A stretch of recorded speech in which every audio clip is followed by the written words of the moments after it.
बिजली विभाग में कार्यरत जीएसएस में काम करने वाले बलविंदर सिंह के साथ अपनी ड्यूटी से वापस हनुमानगढ़ आते हुए हुई थी मारपीट के बाद बिजली विभाग के कर्मचारियों के द्वारा धरना प्रदर्शन भी किया। 3 दिन का अल्टीमेटम पुलिस को दिया हुआ था और आगे आंदोलन की चेतावनी भी दे रखी थी। इसी बीच सदर पुलिस के द्वारा 3 आरोपियों को गिरफ्तार कर लिया गया है।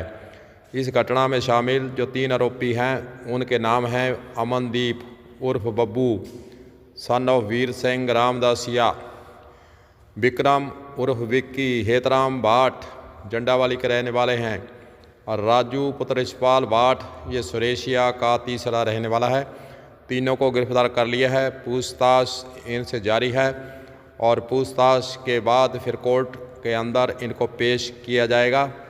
कहीं ना कहीं जो बिजली विभाग के द्वारा कर्मचारियों के द्वारा अधिकारियों के द्वारा अल्टीमेटम दिया गया था, उसी के मद्देनज़र पुलिस ने इनको जो फरार चल रहे थे ढूंढ निकाला है और गिरफ्तार कर लिया गया है। चलिए आपको सुनाते हैं कि सदर थाने के सीआई का इस पूरे प्रकरण के संबंध में क्या कहना है, सुनिए। एक जंडावाली पावर हाउस में एक विद्युत कर्मी है बलविंदर सिंह, उसके साथ दिनांक 17 नवंबर को मारपीट का घटना के संबंध में एक प्रकरण पंजीबद्ध हुआ था, जिसका अन्वेषण हमने जसकरण जी एसआई के सुपुर्द किया था। उनके द्वारा इसमें अच्छी मेहनत करते हुए विभिन्न प्रकार के तकनीकी साधनों का इस्तेमाल करके और इस घटना को ट्रेस आउट करने में सफलता प्राप्त की है। और इस घटना में संलिप्त रहे 3 व्यक्तियों को हमने गिरफ्तार किया है। एक अन्य को भी दूसरे प्रकरण में गिरफ्तार किया है, उसकी भी इस घटना में संलिप्तता के बारे में जानकारी सामने आ रही है, जिसके संबंध में हम अन्वेषण कर रहे हैं। और इन तीनों व्यक्तियों द्वारा 2 अन्य व्यक्तियों के साथ मिलकर कुल 5 व्यक्तियों द्वारा इस घटना को अंजाम दिया गया था।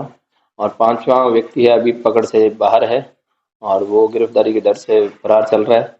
हम प्रयास कर रहे हैं कि जल्दी से जल्दी उसको भी गिरफ्तार करेंगे और इसके अंदर जो बरामदगियां वगैरह है वो हम कर रहे हैं और प्रकरण में जो अन्वेषण अभी तक जारी है। तीनों में पहला है अमनदीप उर्फ बब्बू जंडावाली का निवासी है, दूसरा है विक्रम उर्फ विक्की भाट, ये भी जंडावाली का निवासी है, तीसरा है राजू उर्फ यशपाल भाट, ये सुरेशिया का निवासी है।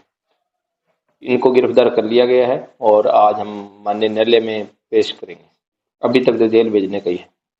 सदर थाने के सीआई के द्वारा बताया गया है कि एक आरोपी अभी पकड़ से बाहर है, वह फरार है, उसको तलाशने का काम पुलिस के स्तर से किया जा रहा है।